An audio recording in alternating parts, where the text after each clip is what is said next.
Kami percaya bahwa nama Yesus memberikan kepastian kami dalam hidup kekal. Bahwa barang siapa yang percaya dengan hati dan mengaku dengan mulut bahwa Yesus adalah Tuhan dan Juru Selamat satu-satunya, kami pasti diselamatkan. Amin. Dan terima kasih bahwa nama itu juga memberikan jaminan kepada kami bahwa dalam pergumulan hidup kami sehari-hari di muka bumi, nama itu adalah nama yang memberikan kepastian.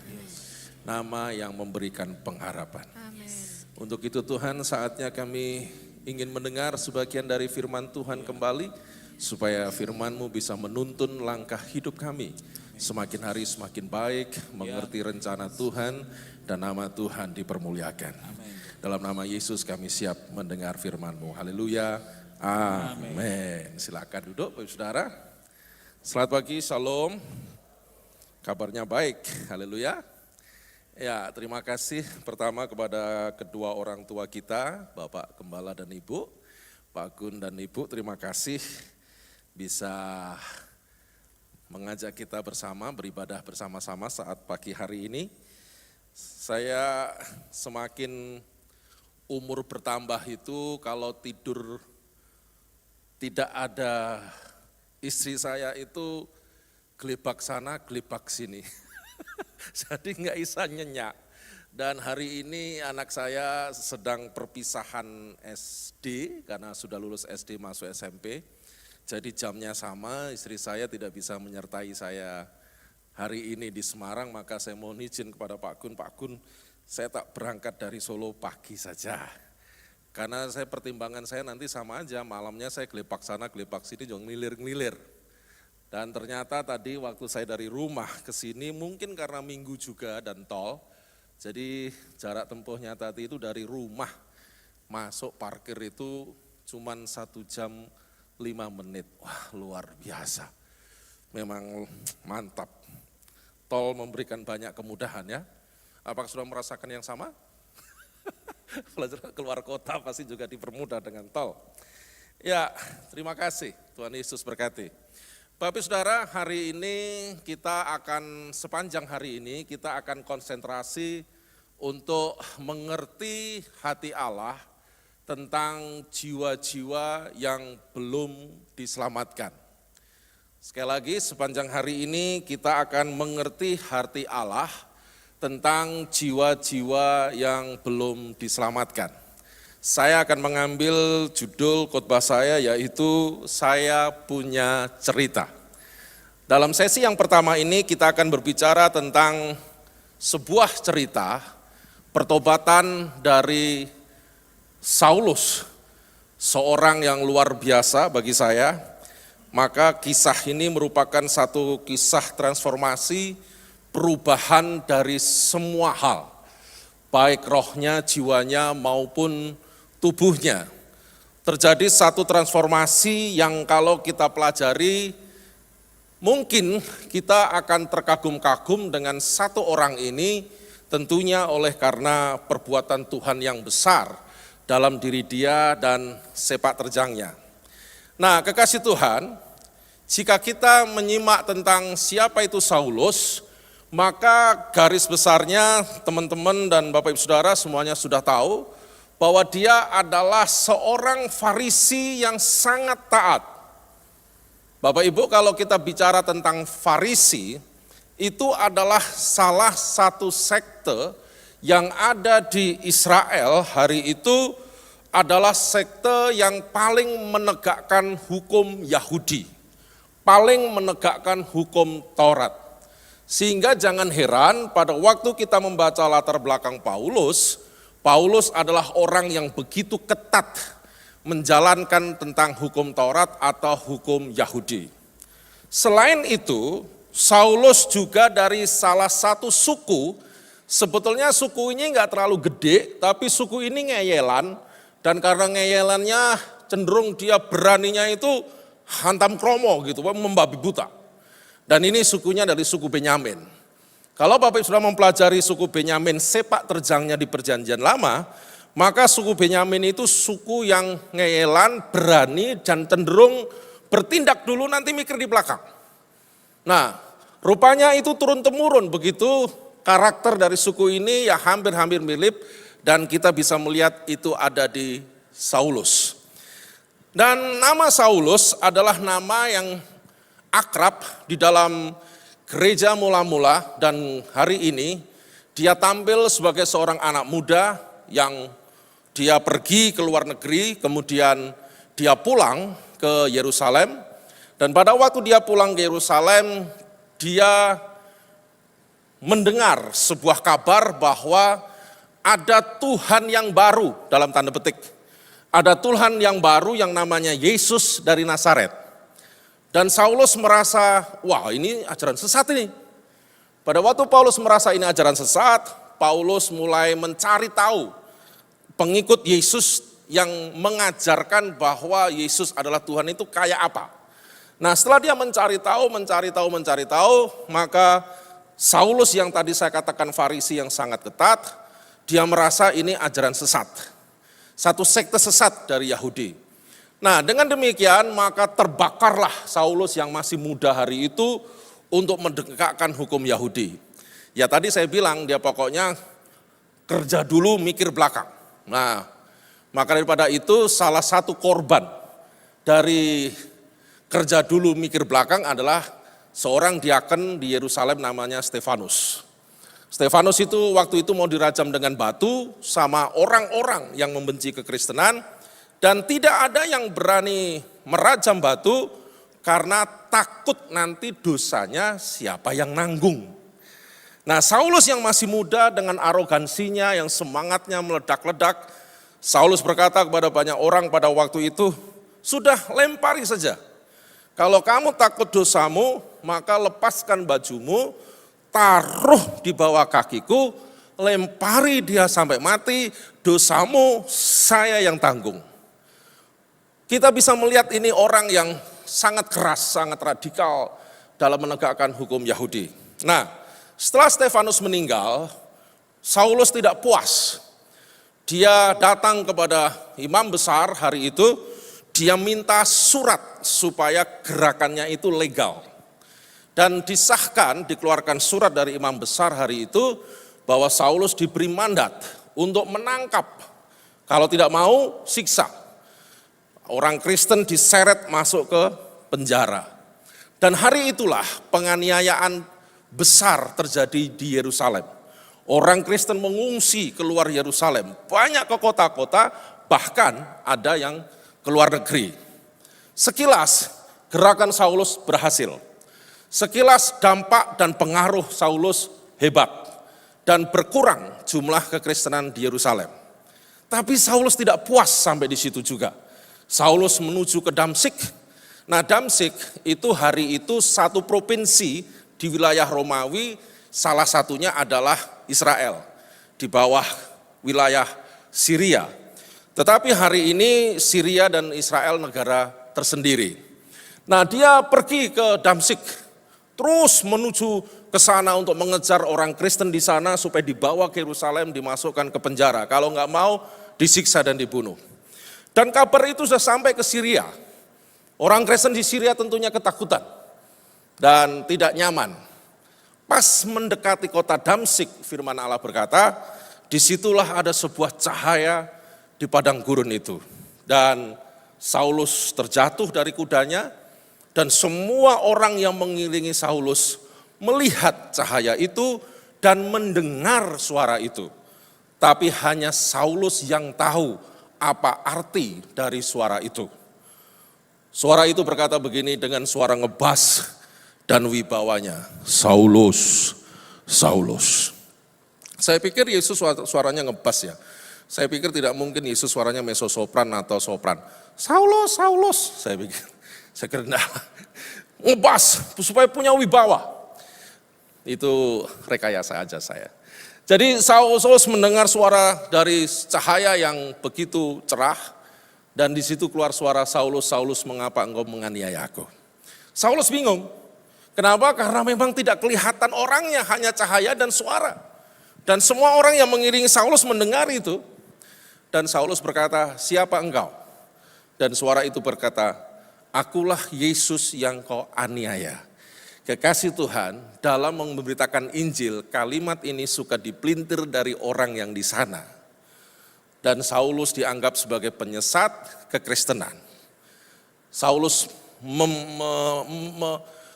ngeprank orang Kristen, bahwa kita ini percaya Yesus sebagai Tuhan, diprank sama Paulus. Paulus mengajarkan satu ajaran yang salah, maka kita menuhankan Yesus. Nah itu saya pikir saudara harus mengerti itu. Nah, Saulus tidak pernah bertemu fisik dengan Yesus, sebab waktu Saulus pulang ke Yerusalem, Yesus sudah terangkat ke surga. Tetapi suara itu berkata, Saulus, Saulus, mengapa engkau menganiaya aku? Siapa engkau? Aku Yesus. Kalimat itu jelas, aku Yesus yang kau aniaya. Nah dari sini kita bisa melihat ajaran Paulus sendiri di Kisah Para Rasul, bahwa orang Kristen adalah tubuh Kristus, di mana Yesus adalah kepalanya. Artinya menyentuh tubuh, menyentuh kepala. Intinya itu. Maka Yesus berkata, akulah Yesus yang kau aniaya. Tapi, nah ini enaknya begini, tapi aku memanggilmu untuk satu rencana. Untuk itu masuklah ke kota Damsyik.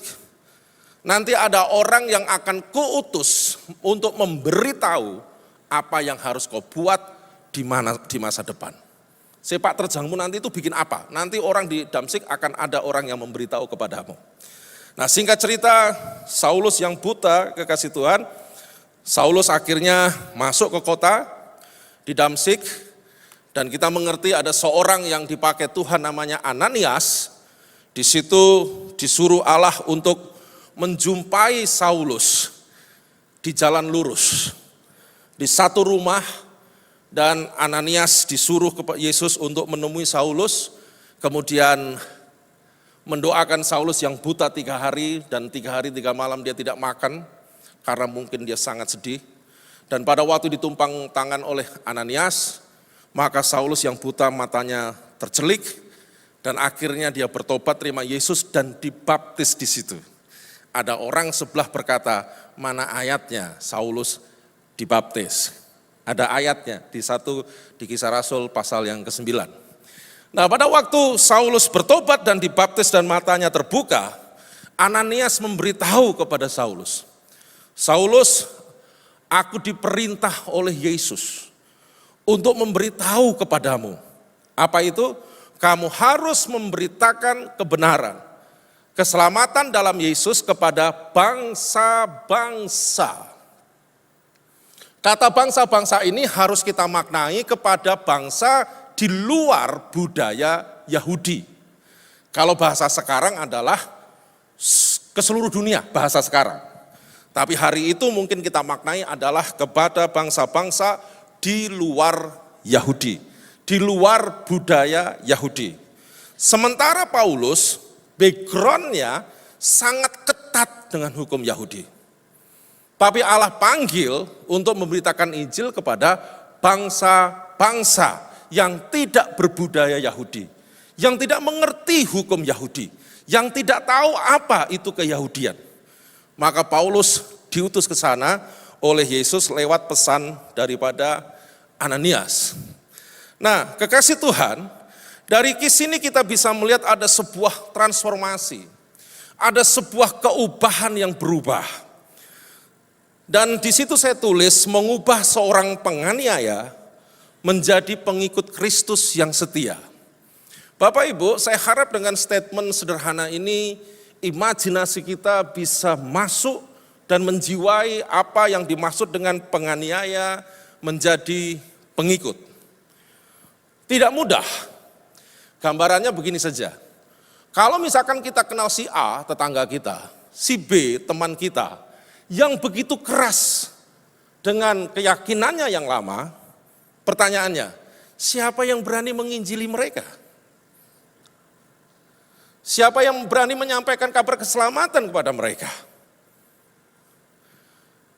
Dari sini kita bisa melihat bahwa kalau toh itu terjadi, itu perubahan yang hebat.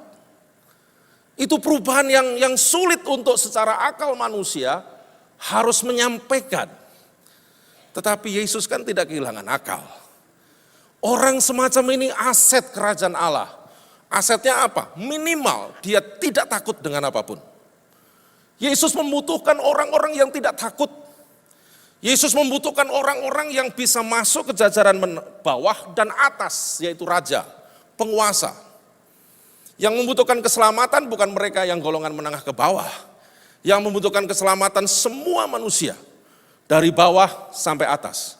Dan Paulus, dia bisa untuk itu. Paulus bisa menjangkau menengah ke atas. Paulus bisa ngomong terus terang kepada menengah ke atas. Di mata Allah, ini aset kerajaan Allah. Maka seorang penganiaya yang sangat ketat, yang begitu sadis, nggak tahu sejarah gereja mencatat berapa orang Kristen ini penjara dan dibunuh, nggak ada catatannya, tapi saya yakin minimal pengaruhnya menggemparkan orang Kristen di Yerusalem dan sekitarnya bahwa ini orang bahaya. Tapi ternyata dia menjadi pengikut Kristus yang setia. Jangan lupa kata setia ini penting. Jika kita menyimak biografi Paulus, Paulus akhirnya mati, syahid, martir dengan kepala dipotong. Dia setia, awalnya membenci Yesus dan akhirnya setia sampai mati ikut Yesus.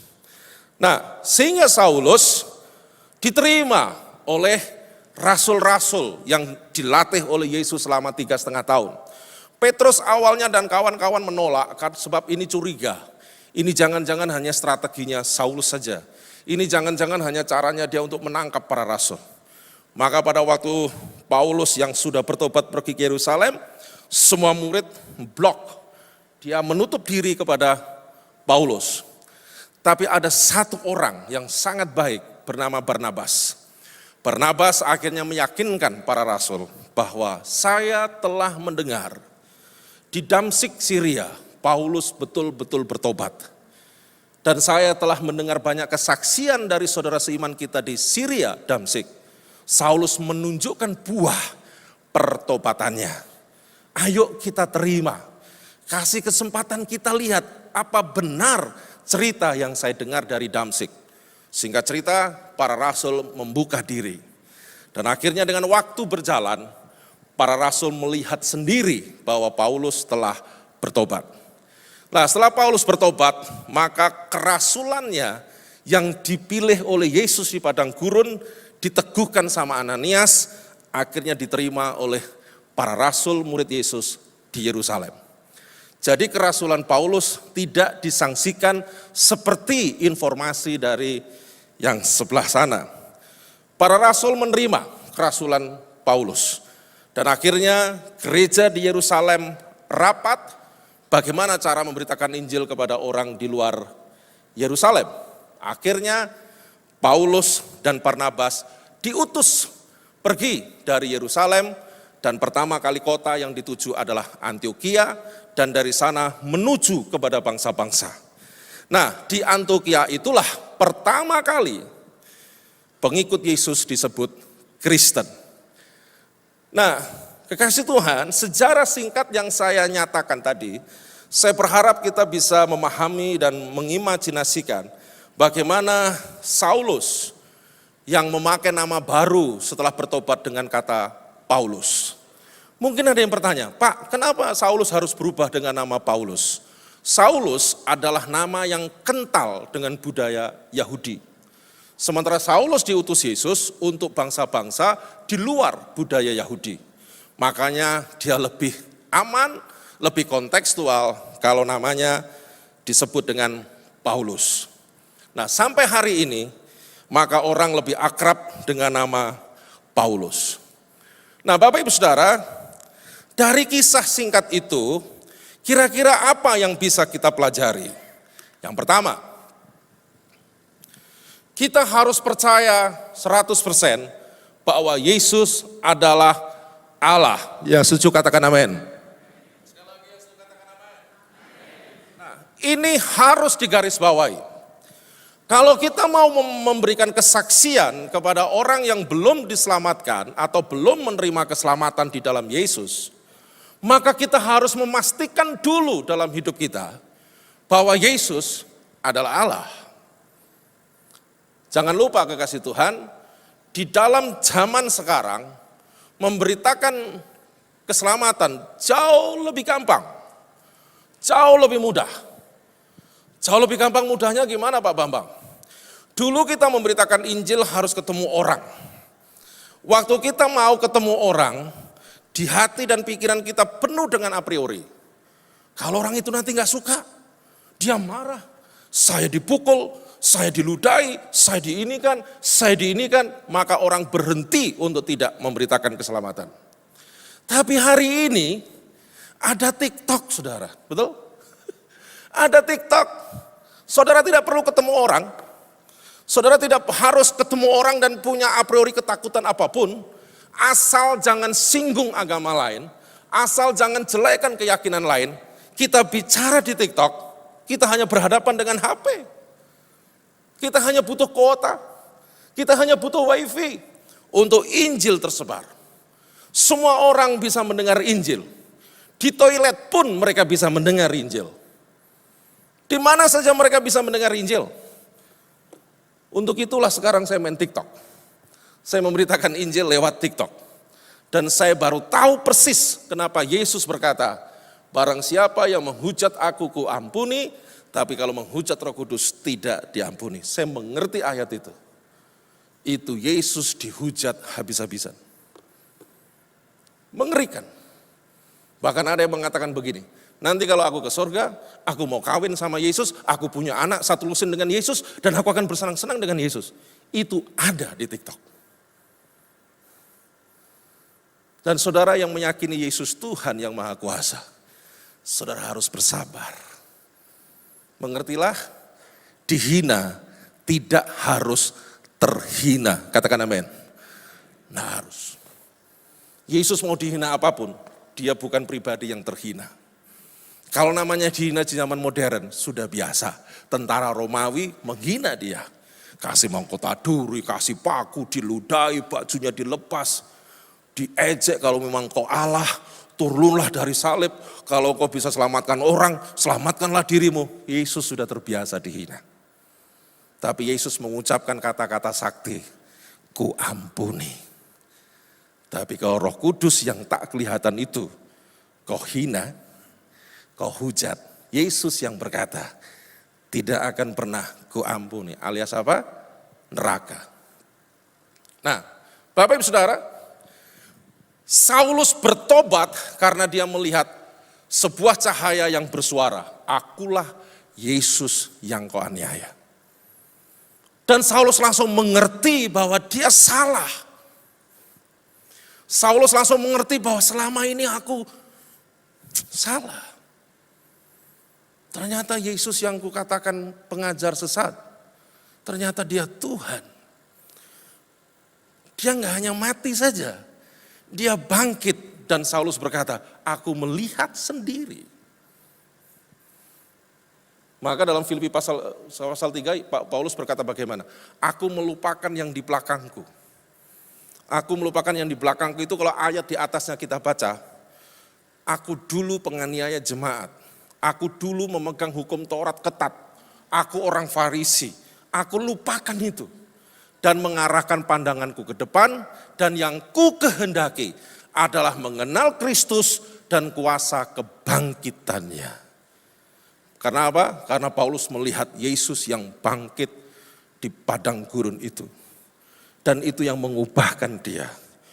Orang keras menjadi orang yang sangat lembut. Dari mana kita bisa tahu sangat lembut? Dia dipenjara berkali-kali tidak membalas. Karang kapal berkali-kali tetap memberitakan Injil. Dipukuli berkali-kali tidak membalas. Kata tidak membalas itu bisa kita pahami. Saulus yang dulu nggak bisa digitukan. Tapi Saulus dalam Kristus, dia memilih untuk tidak membalas. Untuk menunjukkan kasih Allah. Bahwa Yesus adalah Tuhan. Amin. Nah, kekasih Tuhan, Yesus adalah Allah. Firman Allah dalam Yohanes 1 ayat 1 berkata begini, pada mulanya adalah firman, firman itu bersama-sama dengan Allah, dan firman itu adalah Allah. Dan firman itu telah menjadi manusia. Nah, bagi kita sangat jelas bahwa Yesus adalah penjelmaan, inkarnasi Allah. Allah menjadi manusia, namanya Yesus. Dan kita tahu di dalam Yesus, pribadi Yesus, itu ada manusia sejati dan ada Allah sejati. Itu yang gak bisa diterima oleh orang luar. Firman itu adalah Allah, dan firman itu menjadi manusia. Berarti di dalam firman itu sekarang ada dua natur, yaitu Allah sejati dan manusia sejati. Seringkali ada orang bertanya, kalau memang Yesus Tuhan, kenapa dia tidur? Kenapa dia makan? Kenapa dia berdoa? Kenapa dia capek? Kenapa dia takut? Jangan lupa di dalam satu pribadi nama Yesus ada dua natur. Allah sejati dan manusia sejati. Kenapa harus menjadi manusia sejati? Karena dalam perjanjian lama sudah dinubuatkan, yang menebus dosa manusia harus manusia tanpa cacat, tanpa dosa. Dan tidak ada manusia yang tidak berdosa, karena warisan dosanya Adam.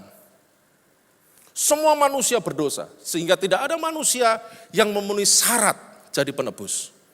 Makanya Allah menjadi manusia. Dia tanpa cacat. Kok bisa tanpa cacat, Pak? Ya karena benihnya bukan dari sperma dan sel telur. Benihnya dari kuasa Roh Kudus. Lewat kuasa Roh Kudus itulah Maria hamil. Dan Maria melahirkan firman yang menjadi manusia. Lewat proses kelahiran. Kenapa harus lewat proses kelahiran? Ya karena supaya manusia 100%. Tapi firmannya 100% juga tidak hilang.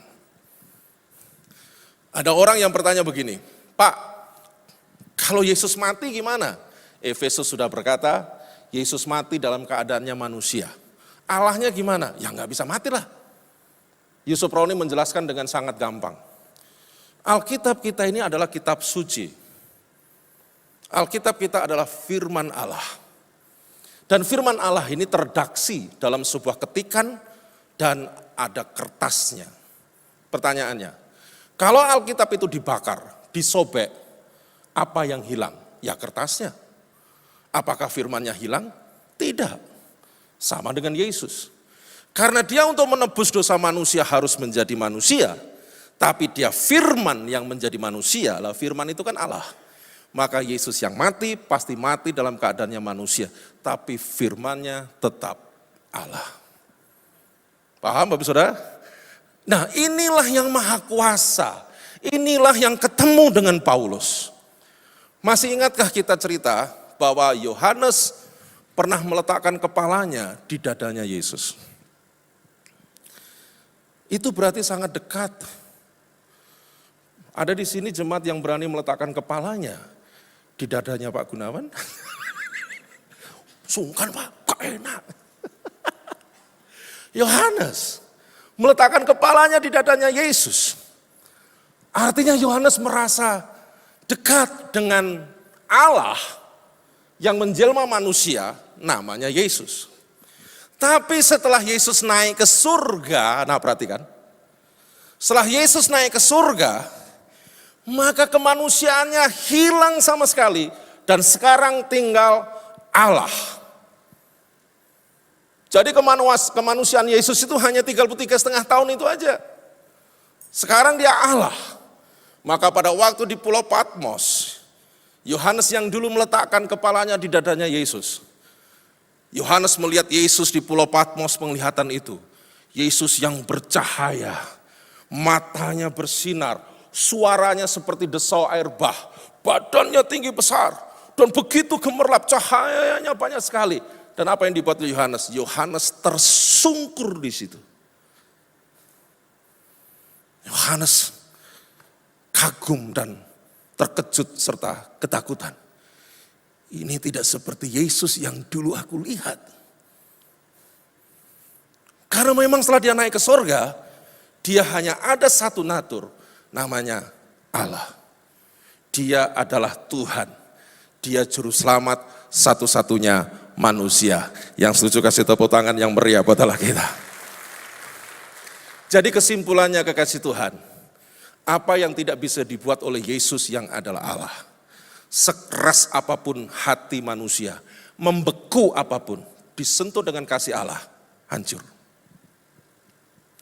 Saya pernah cerita bukan di sini sekian waktu yang lalu saya sesi. Dalam sesi saya menyampaikan, saya ketemu seorang preman yang pernah membunuh. Dan hari itu ingin membunuh orang. Tapi waktu saya lihat, preman itu pegang gunting rumput yang panjang. Mulutnya penuh dengan alkohol. Dan dia ingin membunuh seseorang. Dan waktu saya mendengar itu teriakan-teriakan itu, saya samperin orang itu. Sementara ada banyak orang dari jarak 3 meter, 4 meter, maju mundur karena ketakutan. Dan saya datangi, sini guntingmu. Dia panggil saya Mas. Aku ingin bunuh orang Mas Bambang. Gampang ngobrol sih. Gitu. Akhirnya guntingnya saya pegang. Dia duduk dengan saya, kami 4 mata bicara. Dia mengeluarkan umpatan kebenciannya kepada seseorang yang mau dibunuh. Dan selesai, dia capek ngomong mengumpat, kemudian saya ajak dia berdiri. Coba kamu berdiri. Dia berdiri. Dan saya peluk. Dan setelah saya peluk, dia menangis di pundak saya sejadi-jadinya. Hati kecil saya, preman kok gembeng toh. Dia menangis di pundak saya. Dan akhirnya setelah duduk, nangisnya selesai, saya ngomong sama dia. Hati kecilmu apa yo pengen mateni meneh?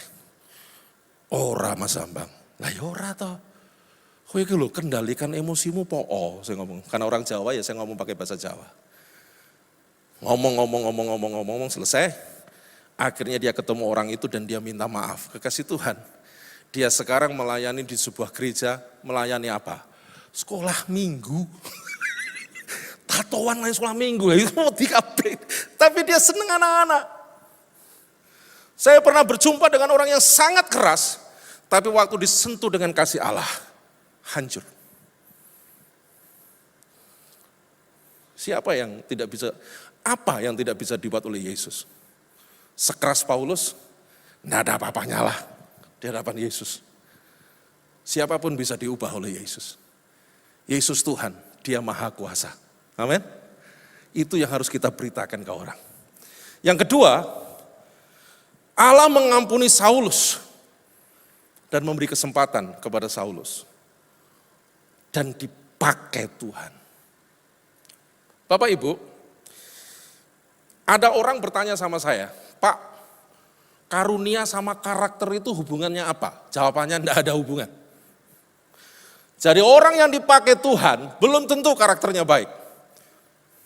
Simpson, Yefta, itu orang rusak semua, tapi dipakai Tuhan. Saulus, orang rusak, tapi dipakai Tuhan. Kekasih Tuhan, serusak apapun hidup manusia, saat dia ketemu Yesus, dia diampuni, dia berubah, dan orang itu bisa dipakai oleh Tuhan. Amin. Coba mari kita bercermin ke belakang. Sebelum kita duduk hari ini di gereja, siapa kita? Apakah ada yang berani mengatakan di ruangan ini, Pak, saya orang baik, sak RT, sak kelurahan, maka Tuhan pakai saya? Tidak. Kalau hari ini kita ada di tempat ini, kalau tadi song leader memimpin pujian, kalau ada main musik dan lain sebagainya, apapun saudara posisi saudara, kita hanya bisa berkata, itu kasih karunia Allah. Haleluya. Itu Tuhan. Saya tidak mengatakan diri saya baik, latar belakang saya pun juga enggak baik. Tapi entah kenapa Tuhan panggil saya. Dan saya hanya bisa berkata, ini Tuhan. Ini kasih karunia Allah. Bapak Ibu Saudara, hari ini mungkin di antara saudara sedang berpikir, Pak, aku enggak layak memberitakan Injil. Pak, aku enggak layak menyampaikan kabar baik. Sebab aku melihat diriku. Aku seperti kayak gini, Pak. Aku aja menata diriku jatuh bangun, Pak. Bagaimana kau harus memberitakan pada orang bahwa orang butuh Yesus? Kasih Tuhan, Yesus bisa mengampuni kita. Haleluya. Yesus bisa mengubahkan kita. Bapak Ibu, karena sesi pertama ini banyak keluarga, mari saya kasih tahu. Ada usulan dari pendeta di salah satu gereja di Indonesia. Usulannya begini. gereja berani nggak ya membuat komisi perceraian? Itu kan satu usulan yang lucu. Dan orang bertanya, kok namanya mengerikan toh? Enggak, maksud saya bukan itu. Maksud saya adalah begini, komisi apa aja deh namanya. Tapi ngurusi keluarga-keluarga yang hari ini sedang struggle, berjuang. Aku cerai atau enggak? Mari saya kasih tahu, itu banyak. Di luar sana itu ada banyak keluarga yang sedang struggle, berjuang. Pernikahanku saya teruskan atau enggak? Saya ketemu 5 bisnismen. Dan 5 bisnismen sudah bertahun-tahun tidak ke gereja. Saya percaya di sini tidak ada.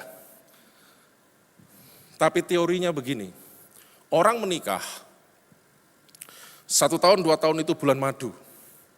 Pernak-pernik di situ adalah seks. Masuk tahun ketiga, gelora asmara mulai susut. Hidup mulai realistis. Harus bayar pajak, beli bensin, beli berambang bawang. Maka tahun ketiga mulai kerja keras. Istri kerja, suami kerja.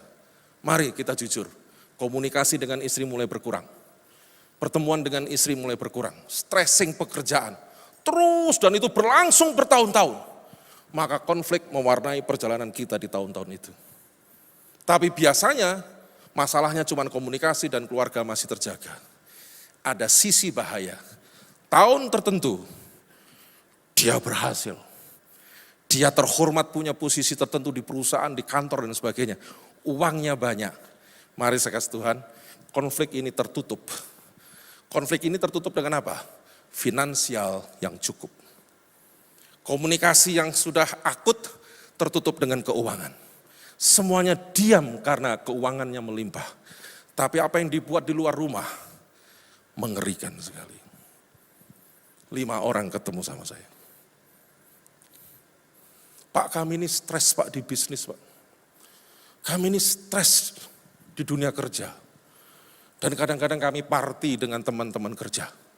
Party itu apa yang dimaksud? Minum alkohol. Oh, after party. Itu yang paling mengerikan. Check in. Masuk hotel. Dan semalam dia bisa 5 juta. 1 bulan bisa beberapa kali. Berapa banyak uang harus keluar kepada bukan pasangannya. 5 orang ketemu dengan saya. Terus saya tanya, gimana keluargamu? Baik-baik Pak. Istrimu? Oke, semua tercukupi. Gak ada konflik dengan istrimu? Nggak ada. Kenapa kok bisa seperti itu? Lah nanti kalau istrimu tahu bagaimana? Ini bahasa mereka. Kami main rapi Pak. Coba lihat. Ada banyak keluarga yang hari ini sedang struggle. Dan saya tanya, kenapa enggak ke gereja? Saya enggak layak Pak. Saya enggak layak ketemu orang-orang gereja. Saya enggak layak ketemu Yesus. Tapi saya juga enggak mau meninggalkan Yesus. Kekasih Tuhan 5 orang itu saya follow up. Seminggu sekali saya sedang bicara sama mereka. Saya bicara firman Allah. Puji Tuhan ada satu yang terus WA sama saya. Menanyakan firman. Mencari solusi. Dari 5 orang itu satu yang kelihatan antusias ingin belajar firman. Antusias ingin berubah dari 5 orang. Kekasih Tuhan jangan lupa, firman Allah sudah dicatat. 1 orang bertobat, sorga bersorak-sorai. Katakan amin. Jadi terus saya tindak lanjutin. Dan mari saya kasih tahu, Yesus datang ke muka bumi dan dia disalib. Tujuannya untuk apa? Mengampuni kita separah apapun dosa kita. Jadi kalau ada orang merasa nggak layak, kita injili, kita kasih tahu dia merasa aku nggak layak, aku orang yang sungguh-sungguh bejat, kasih tahu buat mereka, hey, Yesus mati untuk dosamu. Yesus tidak mencari kau sudah baik, Yesus mencari kau bukan sudah posisinya suci dan benar jadi teladan.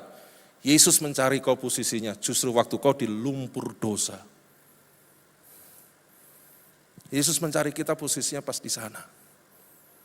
Yesus mencari kita posisinya pas kita merasa nggak layak. Yesus mencari kita posisi kita pas sungguh-sungguh saya paling berdosa di muka bumi. Yesus mati di salib untuk orang yang seperti itu. Tuhan datang untuk mengampuni.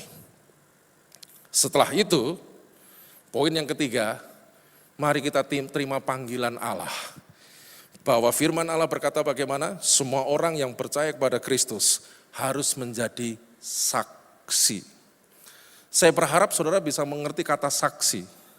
Saksi adalah orang yang merasa terlibat langsung dan menceritakan apa yang dialami, dilihat, didengar. Itu saksi. Kalau saudara tidak bisa memberitakan Injil, bersaksi saja. Saksikan, saya dulu pemabuk, saya dulu keras, dulu saya KDRT di rumah, saya pukul istri saya nggak tanggung jawab kepada anak-anak saya. Tapi waktu saya terima Yesus, saya berubah. Ini karena Tuhan, saksikan aja perubahan kita. Kenapa saya berkata tidak perlu menginjil tapi bersaksi saja? Sebab saya tahu menginjil itu nggak mudah. Kita menginjil kepada orang yang sudah punya agama. Orang yang kita kasih Injil pasti dia bertanya, siapa itu Yesus? Kenapa bisa begitu? Siapa itu Allah? Kenapa mesti selamat? Kenapa harus begini? Saudara harus bisa menjawab. Saat kita nggak bisa menjawab, maka kita merasa nggak bisa menginjil. Maka dalam kitab Efesus ditulis, karunia penginjil itu ada. Semua orang bisa menginjil, tapi tidak semua orang punya karunia menginjil. Tapi menjadi saksi itu panggilan semua orang percaya. Katakan amin. Saksikan aja. Wah, saya dulu keras. Dulu saya begini-begini. Tapi saya ketemu Yesus, saya berubah. Saya masih ingat kakak rohani saya. Bagaimana membedakan orang yang sudah lahir baru dan belum, Kak? Kakak rohani saya jawabannya begini. Suruh dia cerita. Bagaimana dia ketemu Yesus. Maka judul saya adalah, saya punya cerita. Orang yang lahir baru, pasti dia bisa menceritakan lahir barunya. Cerita. Contoh saya lahir dari keluarga Kristen.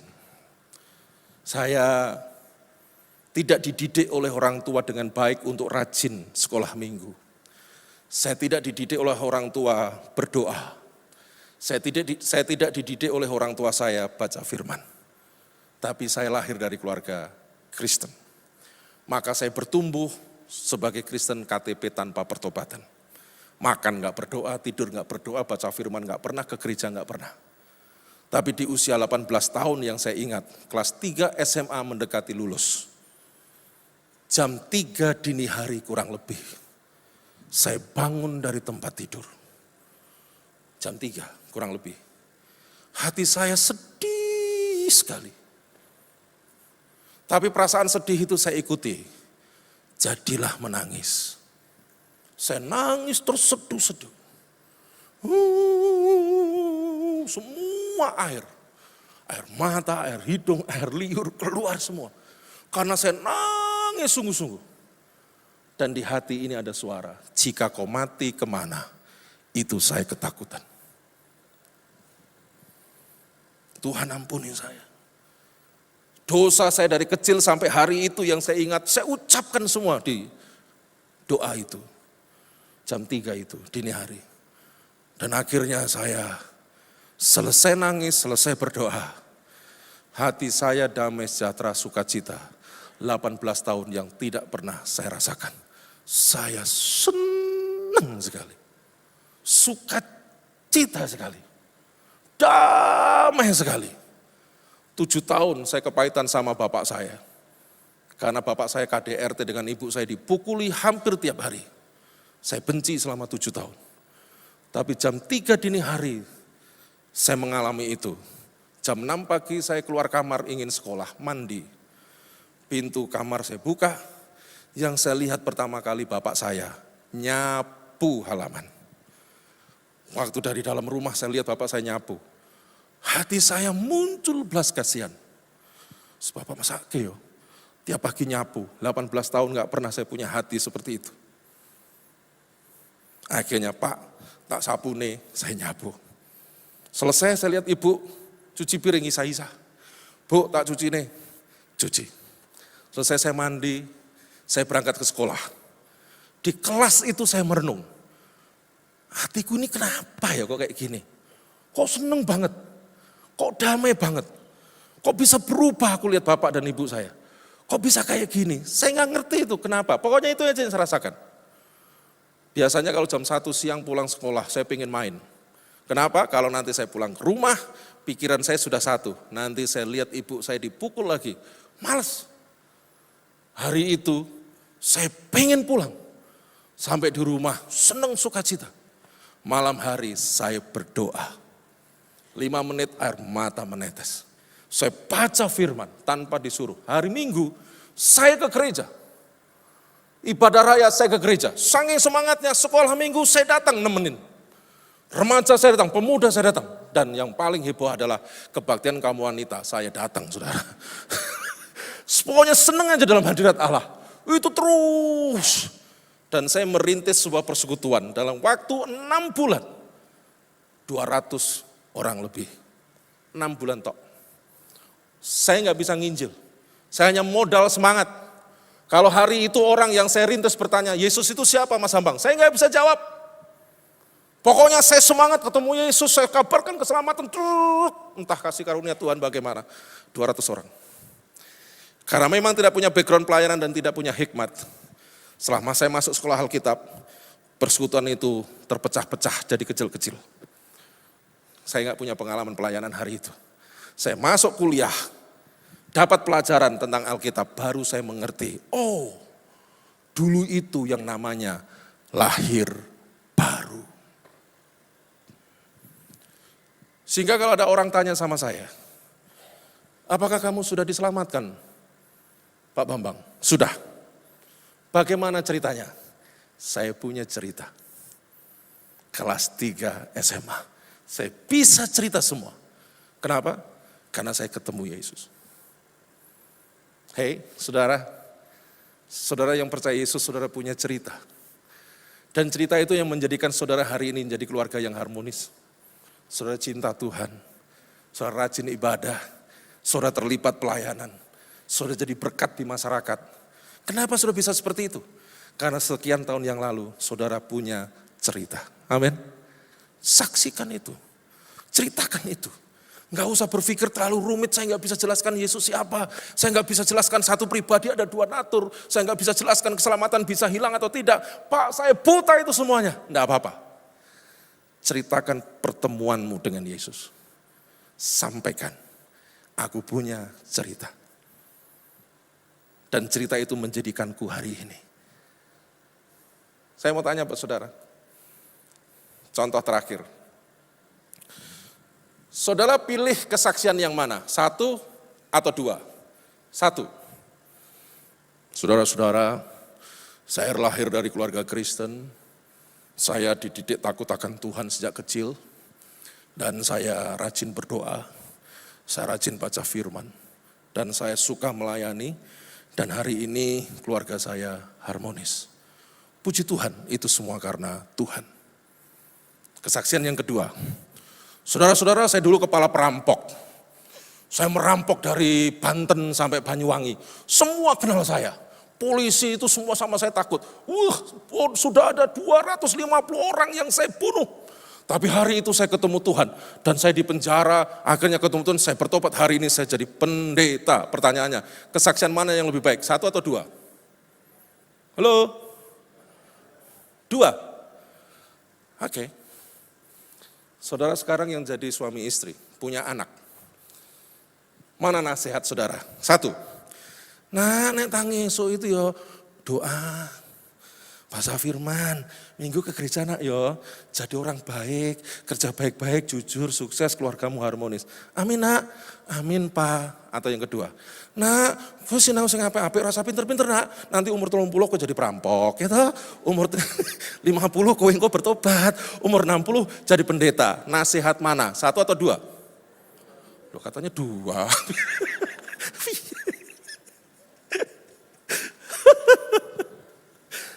1. Tadi contoh yang pertama, 2.